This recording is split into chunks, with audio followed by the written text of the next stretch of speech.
Aussi longtemps que je marche sur la terre, aussi longtemps que je vois ta grandeur, ma bouche n'aura de cesse de chanter ta gloire.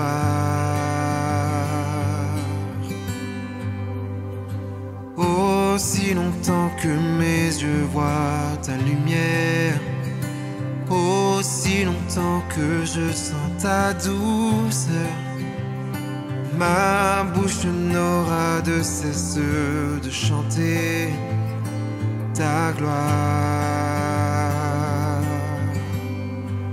Alléluia, je te loue, roi des rois. Sois élevé, Alpha et Oméga. Tu es ressuscité, à jamais exalté. La louange, l'honneur et la gloire te reviennent.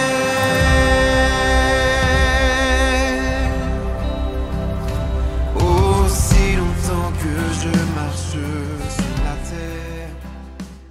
Bien-aimés dans le Seigneur, il y a 3 dimanches, nous avons été vraiment richement bénis par la parole de Dieu.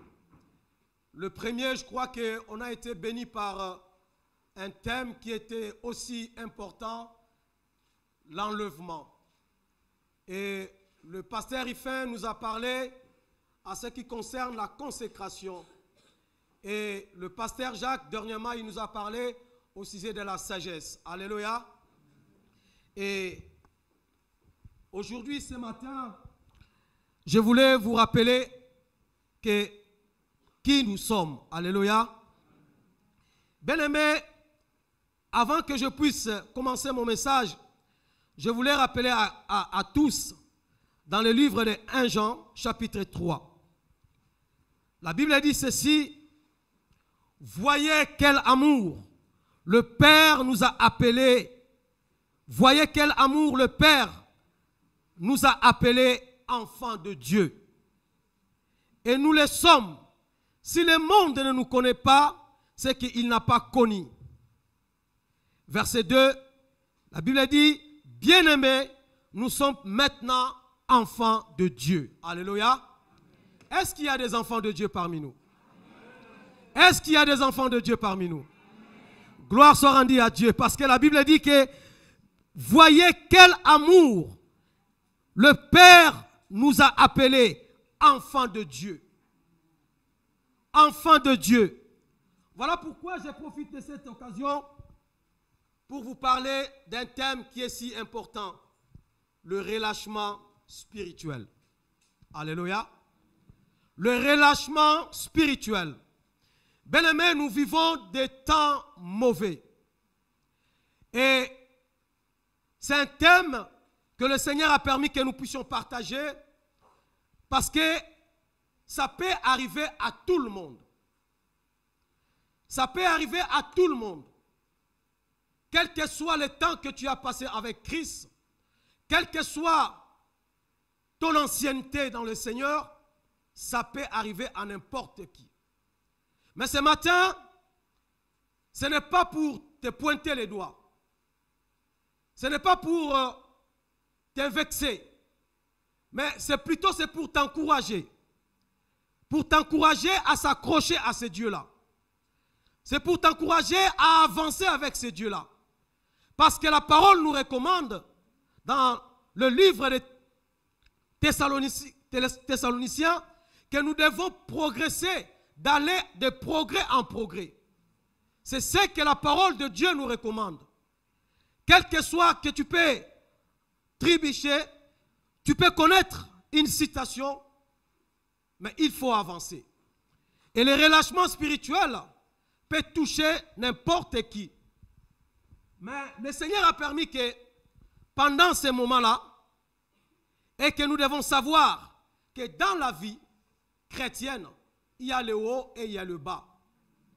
Il y a le haut et il y a le bas. Dans un moment précis, tu peux relâcher. Tu peux relâcher. Mais cela ne veut pas dire que tu faut rester là où tu es. Et la Bible nous dit quelque chose de très important.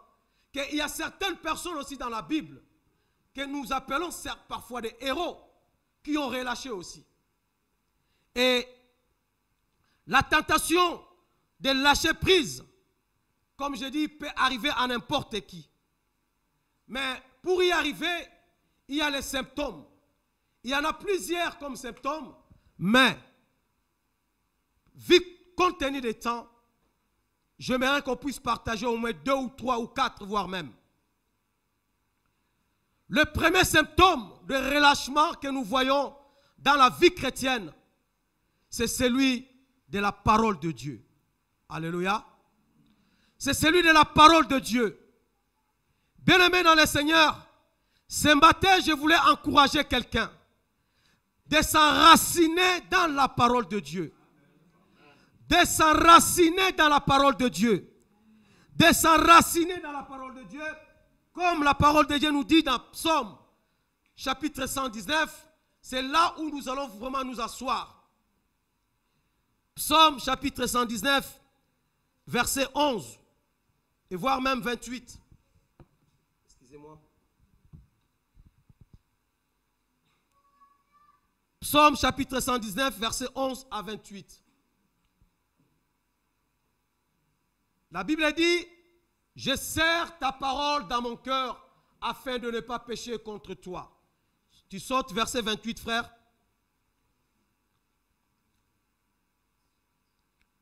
Verset 28. « Mon âme pleure de chagrin, relève-moi selon ta parole. » Mon âme pleure de chagrin, relève-moi selon ta parole.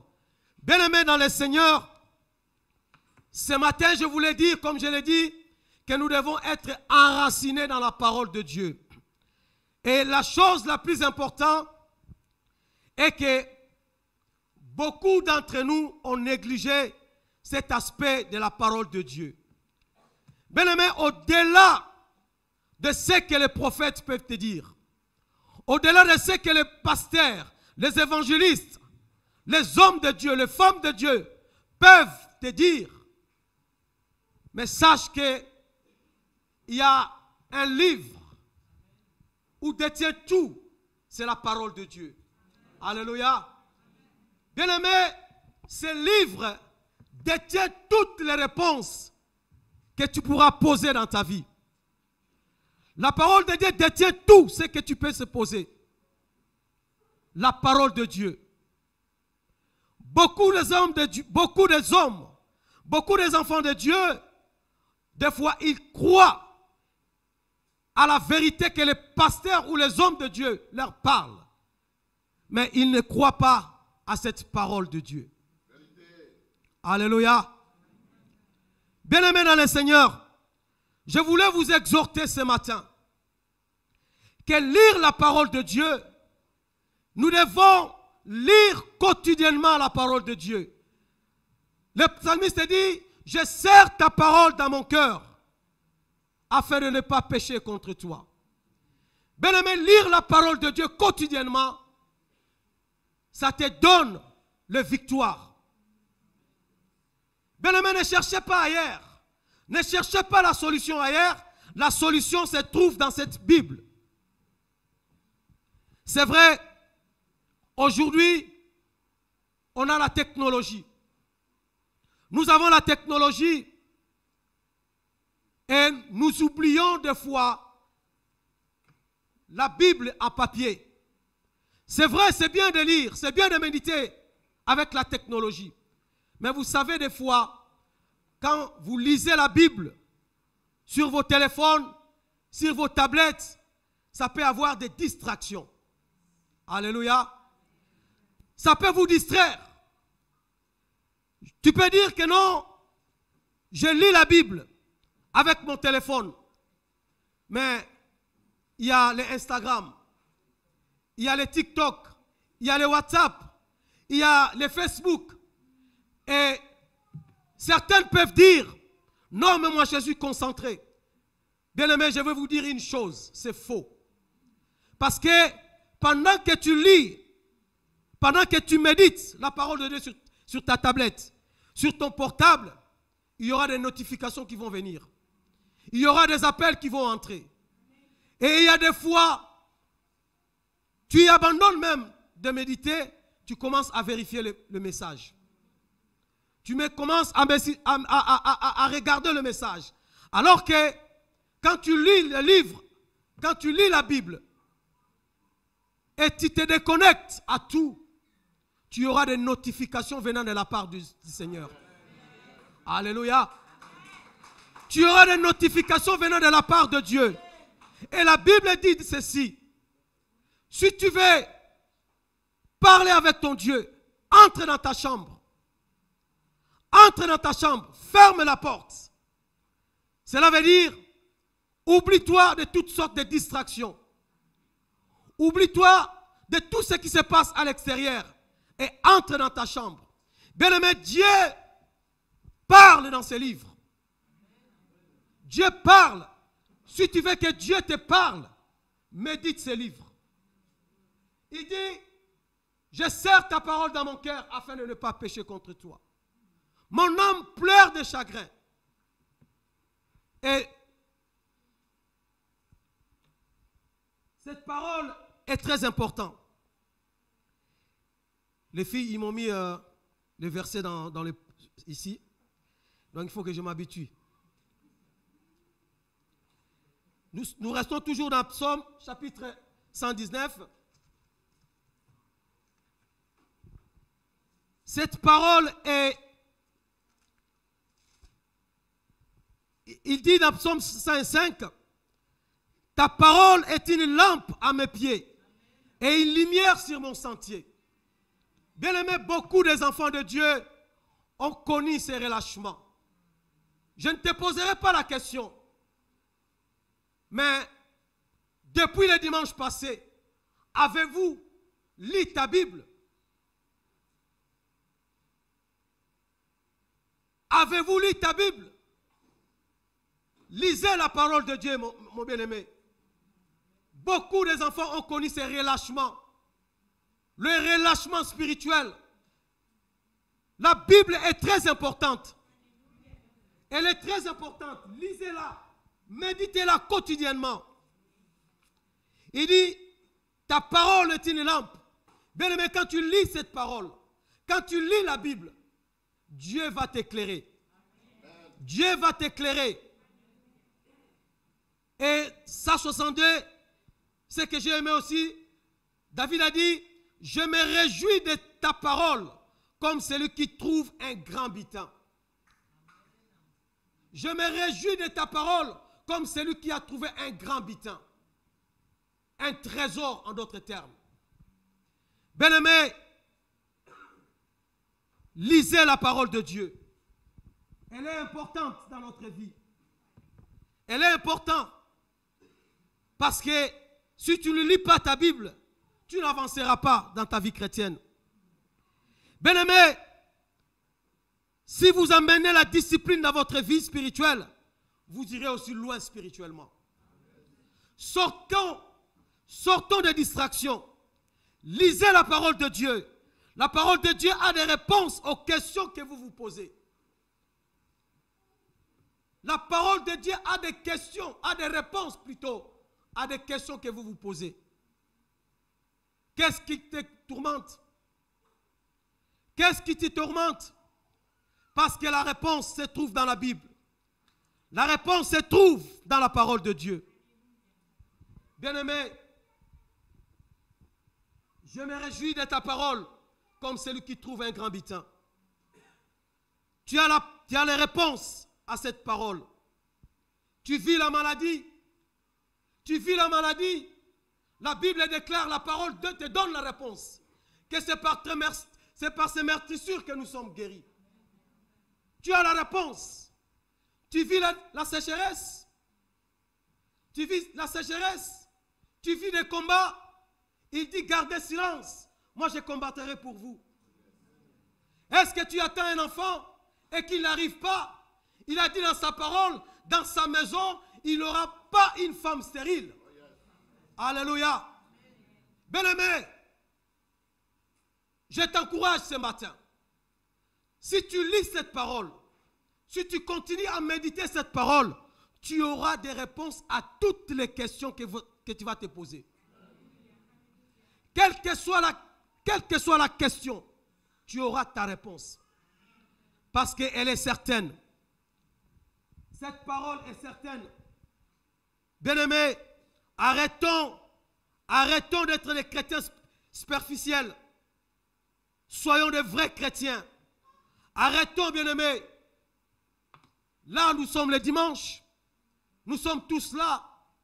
Mais je voulais t'encourager à ne pas rester un chrétien de dimanche. Alléluia. Nous sommes les enfants de Dieu. Arrêtons d'être les chrétiens de dimanche. Arrêtons d'être les chrétiens de mardi. Arrêtons d'être les chrétiens de vendredi. Soyons des chrétiens de tous les jours. Alléluia. Bien-aimé, ta relation avec Dieu va te pousser d'aller plus loin. Arrêtons, bien-aimé. Arrêtons. La parole de Dieu est très importante pour ta vie. Médite-la. Médite-la jour et nuit. C'est alors que tu auras des succès. Alléluia. Josué dit que ce livre de la loi ne s'éloigne pas de ta bouche. Médite-le jour et nuit. C'est alors que tu auras des succès. Alléluia. Tu veux être victorieux? Tu veux être vainqueur? Médite la parole de Dieu. Alléluia. Tu veux avoir du succès? Médite la parole de Dieu. Serre-la dans ton cœur. Ne la néglige pas. Parce que c'est la parole de Dieu qui nous soutient. C'est la parole de Dieu qui nous soutient. Bien-aimé, au commencement n'étaient pas les prophéties. Au commencement n'étaient pas les bénédictions. Au commencement n'étaient pas les miracles. Mais au commencement était la parole de Dieu. Cette parole a été faite chair.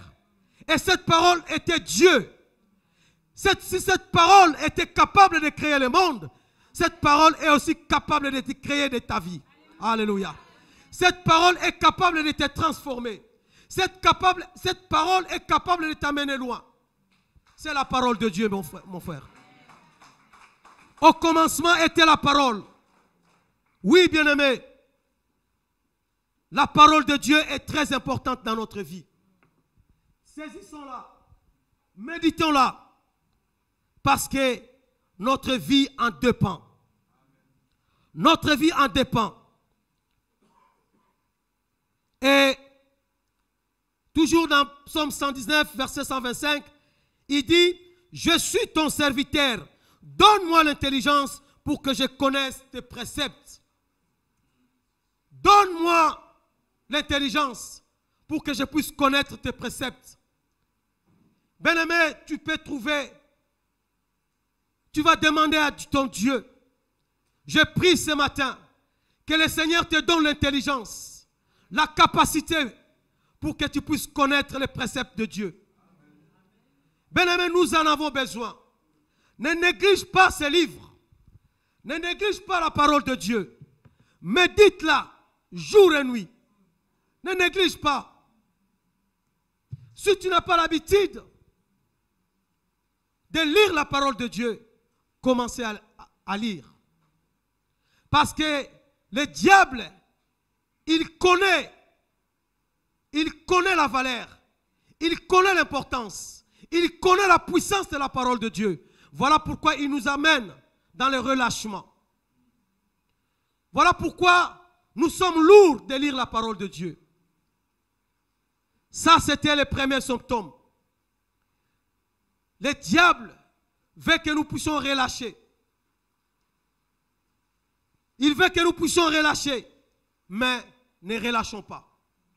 Et le deuxième symptôme que le diable nous attire est que la vie de prière ne se réduit qu'à quelques demandes. La vie de prière ne se réduit qu'à quelques demandes. Bien-aimés dans le Seigneur, nous devons savoir prier. Amen. Hein? Nous devons savoir prier. Bien-aimé, le diable, il connaît la puissance de la prière. Le diable, il connaît la puissance de la prière. Voilà pourquoi il nous amène dans le relâchement.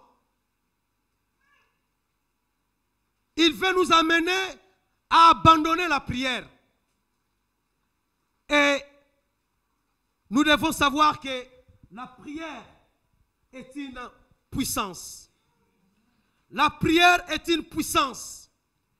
Bien-aimés, sortons des relations superficielles. Sortons de cette relation. Nous devons avoir une relation intime avec notre Dieu. Et cette relation intime ne passe que par la prière. Alléluia. Sortons des relations superficielles. Ayons une relation intime avec ce Dieu-là. Dieu est esprit. Alors nous devons nous approcher avec lui dans la prière. La prière est une arme efficace. Et le diable, il sait. Bien-aimé, tu ne peux pas avoir la victoire. Tu ne peux pas avoir le succès dans ta vie chrétienne si tu n'as pas une vie de prière épanouie. Alléluia. Tu ne peux pas avoir de victoire. Quel que soit un homme de Dieu, quel que soit son titre. Être puissant, ce n'est pas celui qui fait les miracles. Être puissant, ce n'est pas celui qui fait tomber le monde. Mais être puissant, c'est celui qui assiste au conseil de Dieu. C'est celui qui assiste au conseil de Dieu. C'est celui qui se lève le matin. C'est celui qui se lève le matin pour chercher la face de Dieu. Alléluia. Bien-aimés, sortons de cette relation superficielle avec notre Dieu. La prière vous donne la victoire contre les adversités. La prière vous donne la victoire. Bien-aimés, sacrifions notre sommeil. Sacrifions nos nuits. Bien-aimés, aussi longtemps que tu resteras sous ta couette, aussi longtemps que tu n'auras pas la force de prier, tu n'auras aussi pas la force de vaincre l'ennemi. Alléluia. Tu n'auras pas la force de vaincre l'ennemi parce que tu n'es pas bien équipé. La prière, c'est une force. La chambre haute n'était pas seulement un lieu. La chambre haute n'était pas seulement un lieu, mais c'était un endroit aussi de prière. C'était un lieu aussi de prière. Bien-aimés, ce matin, je voulais encourager l'Église de se lever dans la prière. De se lever dans la prière. Mes aînés de la foi sont ici. Un pasteur, un homme de Dieu qui ne prie pas et qui fait tomber les gens, c'est un menteur. Alléluia. Bien-aimé, si lui-même, le Christ, si lui-même il passait ses temps dans la prière, à combien plus forte toi et moi? Alléluia. Bien-aimé, l'Église doit se réveiller dans la prière. Tu dois te relever dans la prière. Tu dois prendre ton temps dans la prière. Oui, nous sommes ensemble. Il y a le culte personnel et le culte communautaire. Mais je voulais dire une chose. La prière qui impacte Dieu, la prière que Dieu honore souvent, c'est la prière personnelle. Où tu es dans ta chambre, tu fermes la porte et tu pries. Alléluia. C'est la prière, c'est le culte personnel. C'est ta relation avec ton Dieu. Bien-aimé, l'Église doit s'élever. Et la première chose, ou la deuxième chose, que le diable tue dans la vie d'un chrétien, c'est la vie de prière. C'est la vie de prière. Dès que le diable tue ta vie de prière, il te prend. Tu es déjà à son côté. Du moment que tu commences à avoir des fatigues, au lieu de prier pendant 30 minutes, 1 heure du temps, tu commences à avoir des prières de 2 minutes, 3 minutes. La fatigue commence à t'envahir. Là, il faut savoir, il faut se ressaisir. Je commence à relâcher. Le relâchement spirituel, bien aimé, ne vient pas tout d'un coup. Il vient petit à petit feu, à petit feu, à petit feu. Et tu verras que tu vas tomber. Bien aimé, dans le Seigneur, le relâchement spirituel peut aussi subvenir quand tu vois et que tu commences à avoir, et tu commences l'esprit d'équipe, ou encore tu commences à négliger les enfants de Dieu. C'est-à-dire, la famille de Dieu ne vous manque plus. La famille de Dieu ne te manque plus. C'est-à-dire, venir à l'église ou pas venir à l'église, ça ne te dit plus absolument rien. Là, il faut que ça commence à t'interpeller. Si tu vois dans ta vie et que la vie de l'église, la famille de Dieu ne t'intéresse plus, venir à l'église, assister dans un culte ne t'intéresse plus, c'est qu'il commence déjà à avoir un relâchement. Alléluia. C'est que tu commences déjà à se relâcher. Bien-aimé, vous savez, le relâchement, c'est un moment un peu délicat.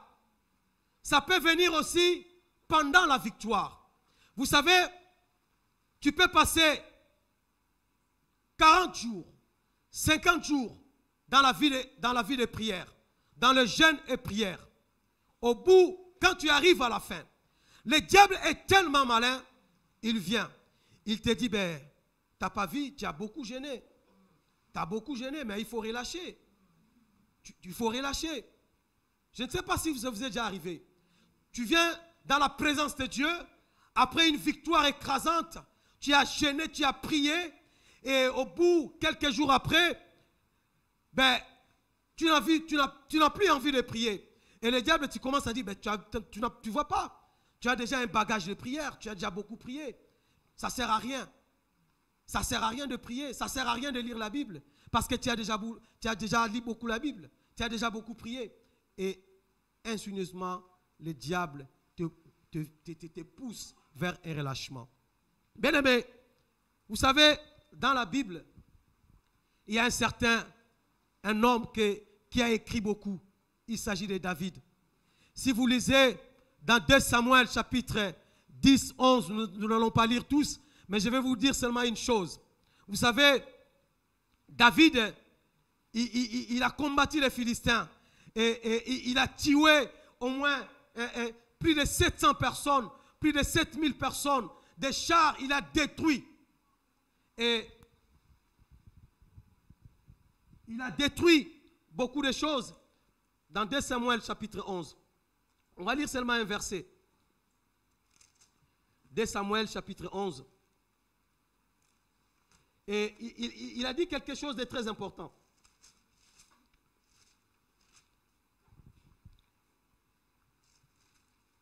Dans le verset 10, là on voit comment il a écrasé ses ennemis. Et dans le verset 11, le verset 2, là où il y a eu un relâchement, après avoir vaincu, après avoir tué 700 chars, 40 000 cavaliers, il a détruit 700 chars. Dans le verset 11, la Bible dit que David envoya Joab, ses serviteurs et tout Israël pour détruire le fils d'Amnon, pour assiéger Rabat. Et la Bible dit, mais David resta à Jérusalem. Alléluia. Mais David resta à Jérusalem. lui qui était un guerrier, lui qui a connu beaucoup de victoires, mais après avoir connu un grand succès, une grande victoire, la Bible dit que lui, au lieu d'aller avec ses troupes, la Bible dit que David resta à Jérusalem. Il a dit, j'ai fait beaucoup. Je dois rester maintenant. Je dois me reposer. C'est alors qu'il était tombé. Alléluia. C'est alors qu'il était tombé. Parce que s'il était parti en guerre, s'il était parti rejoindre la troupe, David, on n'allait pas connaître ce qu'il a connu aussi. Parce qu'il a connu à un moment de sa vie un relâchement. Il a connu un relâchement. Bien-aimés, soyons prudents. Soyons prudents dans la parole de Dieu. Soyons prudents. Et la vie de prière, c'est très important.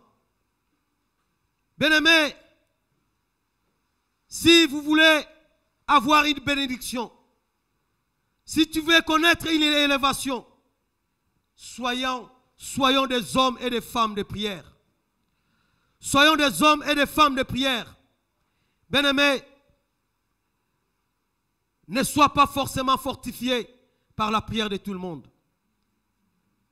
Bien-aimé, celui que Dieu connaît, c'est celui que Dieu exauce. Je vois cela. Nous avons des églises bénies, mais pas changées. Alléluia. Nous avons des églises bénies, mais pas changées. Parce que la vie de prière n'a pas sa place. La vie de prière n'a pas sa place. Parce que plus vous priez, plus le Seigneur vous éloigne des péchés. Comment voulez-vous dans une église? Comment voulez-vous un chrétien qui est dans le mensonge, qui est dans le vol, dans l'adultère, dans la calomnie? Comment voulez-vous? C'est pourquoi, bien-aimés, nous devons avoir une vie de prière épanouie. Sortons des distractions. Je vous invite à prier, à rester constamment dans la prière. Tu veux être vainqueur, tu veux être victorieux, ayez une vie de prière épanouie. La prière t'épargne beaucoup de choses. La prière t'épargne contre beaucoup de choses. Tu ne peux pas vaincre l'ennemi si tu n'as pas une vie de prière. Voilà pourquoi tu chasses les démons, mais les démons sont toujours là. Chez toi, dans ta chambre, dès que tu vois quelque chose, tu commences à trembloter. Pourquoi? Parce que tu n'as pas une vie de prière. Tu n'as pas une vie de prière. Je vous exhorte ce matin à ne pas relâcher. À ne pas relâcher. Parce que le Seigneur a besoin de chacun d'entre nous. Le Seigneur a besoin de chacun d'entre nous. Bien-aimés, sortons des relations qui ne donnent pas gloire à notre Dieu. Et il y a des dangers. Il y a des dangers. Quand tu relâches, quand tu connais un vie de relâchement, bien aimé, il y aura des dangers. Là, je voulais qu'on puisse prendre le livre de Juges. Juges, chapitre 10. Juges.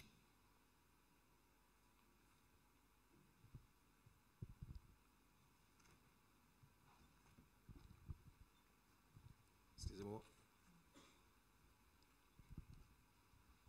Juges.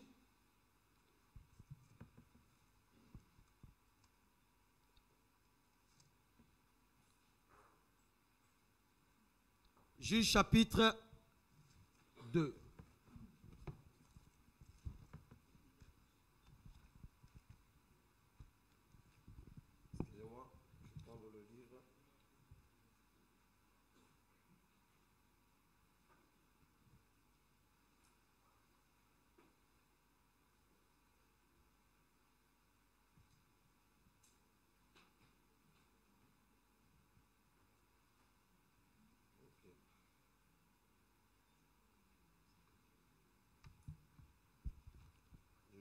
ça.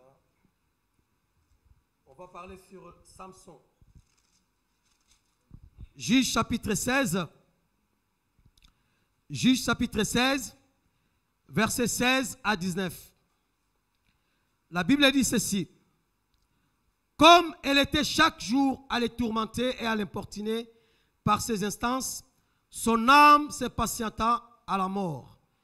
Il ouvrit tout son cœur et lui dit, « Les rasoirs n'ont point passé sur ma tête, parce que je suis consacré à Dieu, de le ventre de ma mère. » Verset 19, je saute. Elle l'endormit sur ses genoux. Et ayant appelé un homme, elle rasa les 7 tresses de la tête de Samson et commença ainsi à les dompter. Juge chapitre 16, versets 16 à 19. Bien-aimés, ici c'est l'histoire de Samson. C'est lui qui était juge pendant au moins 20 ans. Cet homme était consacré de le ventre de sa mère. Cet homme, il a fait beaucoup d'exploits. Il a fait beaucoup d'exploits. Et le premier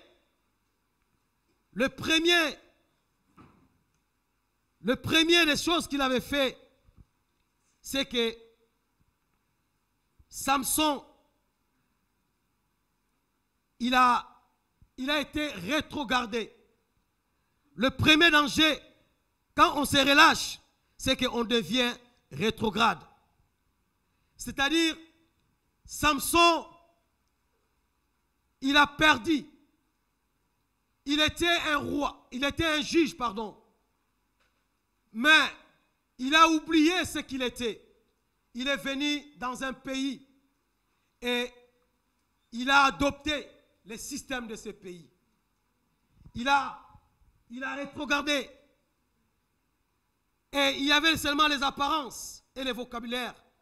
Mais en soi, il n'était plus ce qu'il était.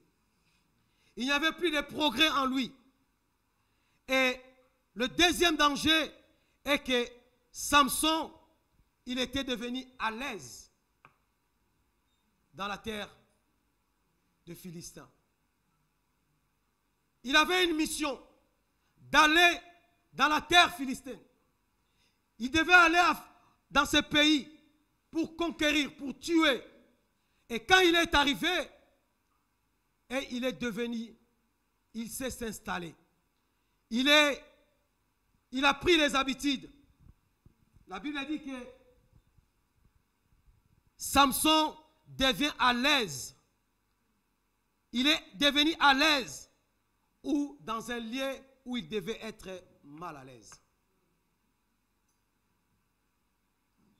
Samson est devenu, il a pris les habitudes de ce pays.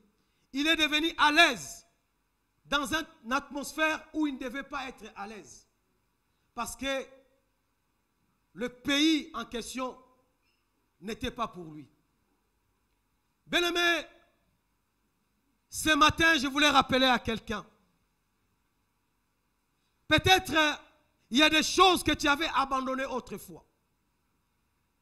Il y a des lieux que tu étais mal à l'aise.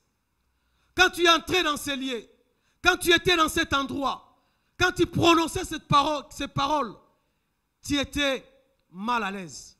Mais aujourd'hui, tu es à l'aise. Tu es à l'aise. Même si on te propose d'aller dans les boîtes à nuit, dans les boîtes de nuit, tu es là. Tu vas. Même si on te propose de chanter, de danser les musiques qui ne glorifient pas Dieu, tu es adhérent. Tu es à l'aise. Alors que tu devais, autrefois, tu te sentais mal à l'aise. Quand on prononce des paroles, quand on calomnie les gens devant toi, tu étais mal à l'aise. Mais aujourd'hui, peut-être tu es aussi la première ou le premier à participer.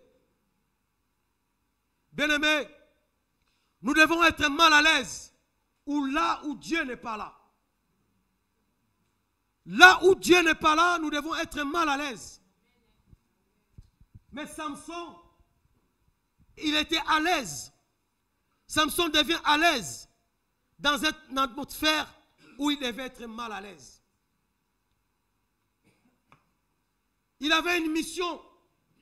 Mais quand il est venu, il s'est installé et il a pris position.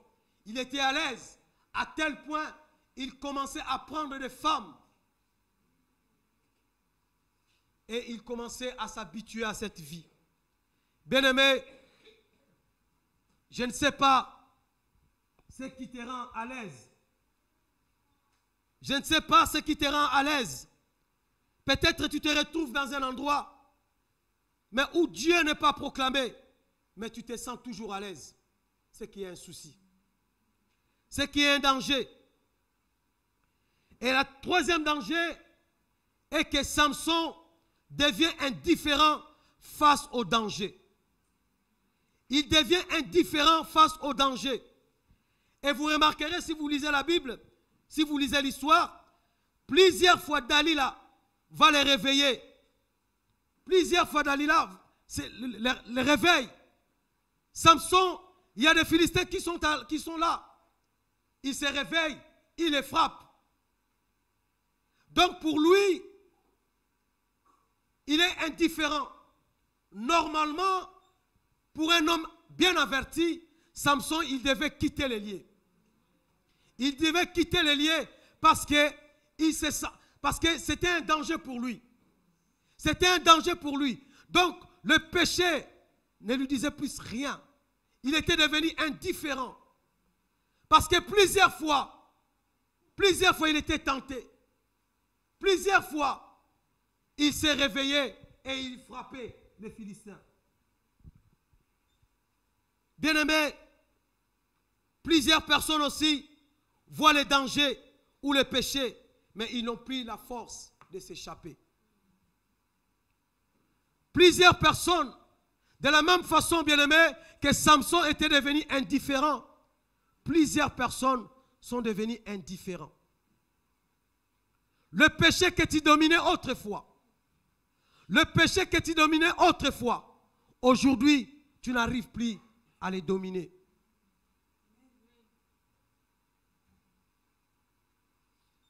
Le péché que tu dominais autrefois, aujourd'hui, tu n'as plus la force de les dominer. Tu avais abandonné l'insulte facile.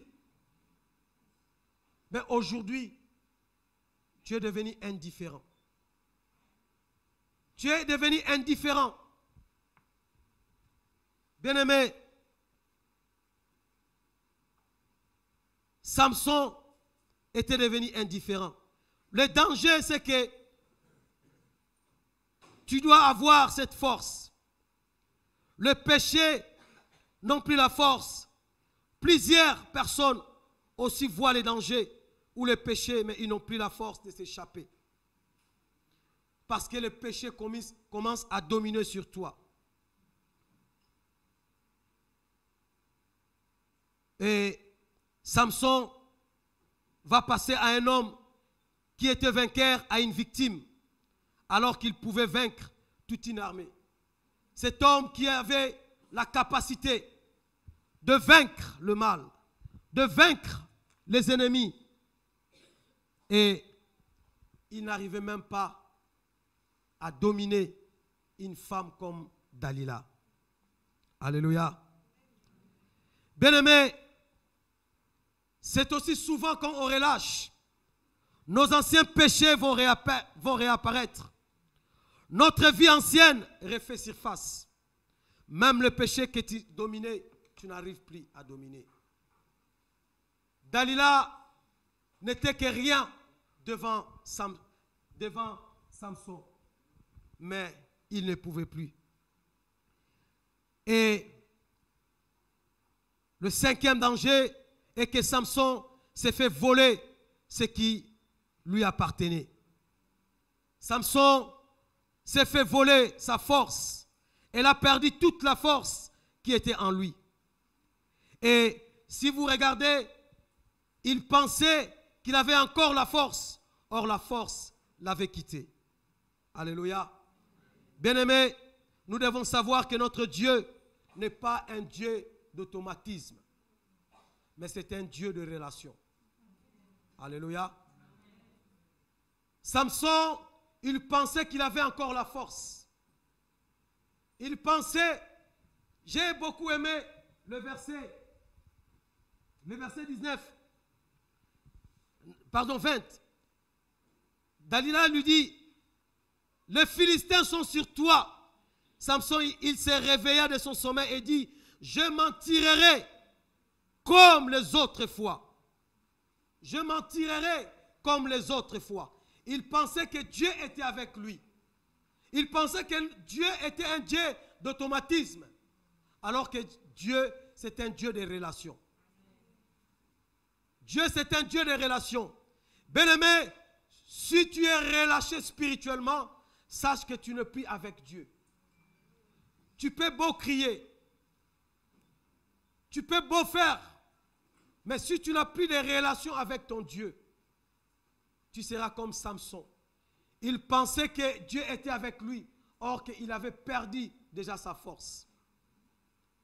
Le relâchement, bien-aimé, n'est pas quelque chose de très important, n'est pas quelque chose de bon. Nous devons nous accrocher avec notre Dieu. Nous devons combattre les relâchements. Nous devons nous saisir pour que nous puissions aller de l'avant. Bien-aimé, pourquoi la question que nous pouvons nous poser? Pourquoi je ne dois pas relâcher? Pourquoi je ne dois pas connaître le relâchement spirituel? Pourquoi, étant qu'un enfant de Dieu, je ne dois pas connaître les relâchements? Lisons, bien-aimé, Ésaïe 43, versets 1 à 4. Pourquoi je ne dois pas connaître les relâchements? Pourquoi les relâchements spirituels ne peuvent pas m'envahir?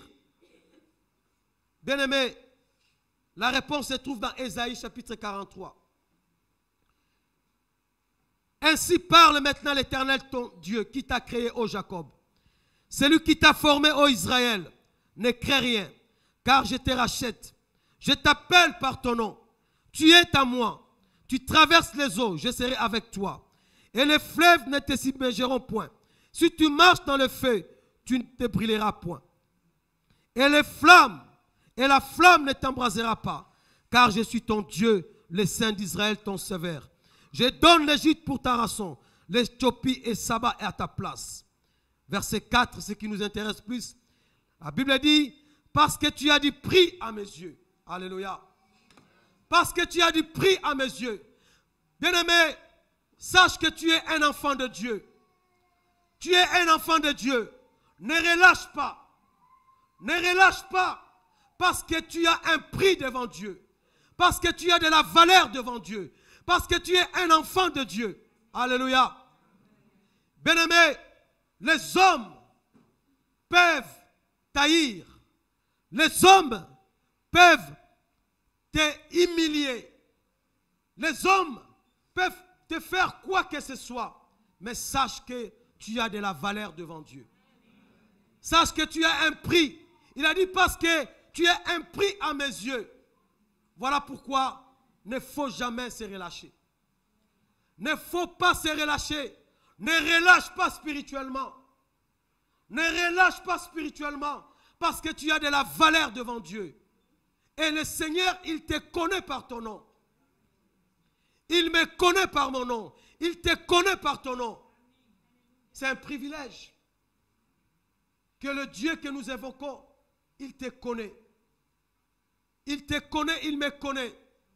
Et il a dit que tu as de la valeur. Tu as de la valeur. Parce que tu as des prix à mes yeux. Ce prix-là, n'a même pas, on ne peut même pas les quantifier. Il dit, si tu marches dans le feu, tu ne brûleras pas. Et la flamme ne t'embrasera pas. Quelles que soient les oppressions, quelles que soient les adversités, le Seigneur sera toujours avec toi. Voilà pourquoi, bien-aimé, ne relâche pas. Ne relâche pas. Parce que tu as de la valeur. Tu vales plus que toute autre chose. Ne crains rien car je t'ai racheté. Je t'appelle par ton nom. Tu es à moi. Tu appartiens à l'Éternel. Tu appartiens à l'Éternel. Et que tu as un prix. Tu as des prix. Tu as de la valeur. Aux yeux de Dieu, tu es tout pour lui. Voilà pourquoi il a laissé son trône. Il est venu sur la terre. Il a pris la forme d'un homme pour nous racheter.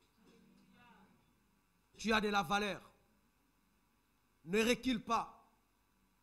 Le diable, c'est un menteur. Le diable, c'est un menteur.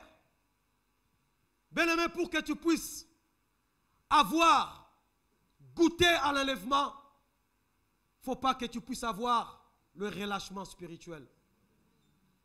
C'est quelque chose qui guette sur tout le monde. Petit comme grand, serviteur comme une personne normale. Ça guette sur tout le monde. Mais ce matin, je voulais t'encourager à s'accrocher. À s'accrocher à ce Dieu-là. Parce que la parole nous recommande, dans l'Apocalypse, il dit, souviens-toi là où tu es tombé et répands-toi. Je ne sais pas dans quel domaine tu étais relâché. Je ne connais pas, je ne sais pas dans quel domaine tu t'es relâché. Mais ce que j'ai insisté, c'est sur la prière. L'Église doit se lever dans la prière. Que le diable ne tue pas ta vie de prière. Que le diable ne tue pas ta vie de prière. Que le diable ne tue pas ta vie de prière. Et que l'Église doit se lever. Bien-aimés, c'est confidentiel. Mais je vais vous dire une chose. Vous savez, quand on se retrouve le mardi, regarde le nombre qu'on est. Nous sommes plus de 100. Quand on se retrouve le mardi, quand on se retrouve le jeudi, le matin comme le soir, on se retrouve à 7 ou à 8. C'est un danger. Alléluia. C'est pour cela ce matin, je voulais encourager quelqu'un de se lever le matin. De se lever le matin et de prendre ce courage de se lever le matin et de commencer à prier. Tu dois établir un autel devant toi. L'autel de la prière.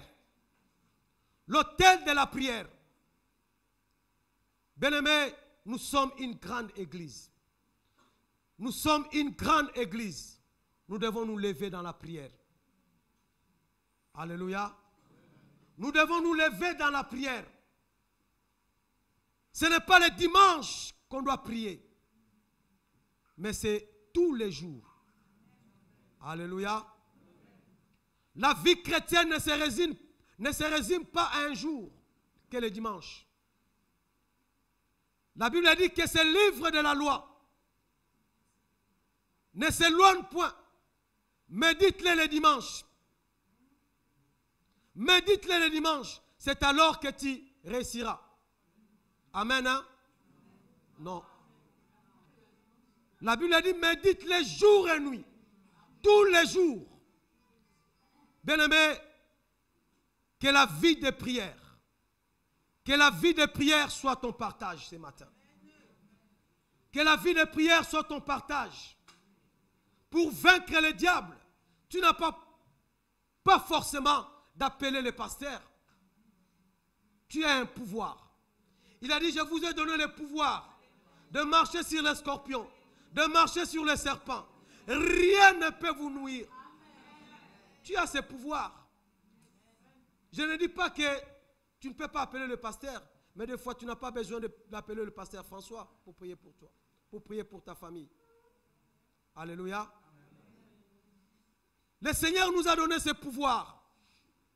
Tu as cette capacité. Bien-aimé, vous savez, quand tu as une vie de prière intense, une vie de prière épanouie, bien-aimé, les péchés vont commencer à s'enfuir eux-mêmes. Les péchés vont commencer à... Tu verras que non, les péchés vont commencer à fuir. Tu verras que tu vas commencer à vivre... Les gens vont se dire, mais il n'est pas de ce monde. Le temps est fini. Amen. Alléluia. Bien-aimé. Amen. Pour combattre ou lutter contre le relâchement spirituel, les chrétiens doivent marcher fidèlement à Dieu et rester guidés et laissés par le Saint-Esprit. Parce que sans le Saint-Esprit, nous ne pouvons rien faire. Nous allons nous lever.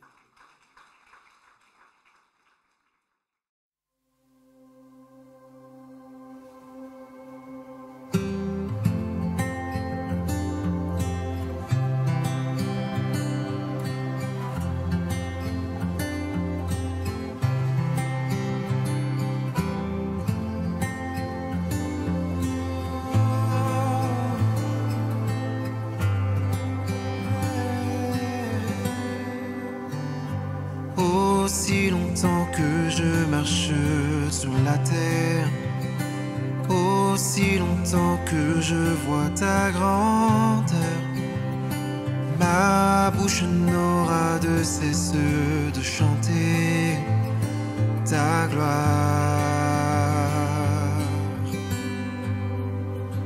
Aussi longtemps que mes yeux voient ta lumière, aussi longtemps que je sens ta douceur, ma bouche n'aura de cesse de chanter ta gloire.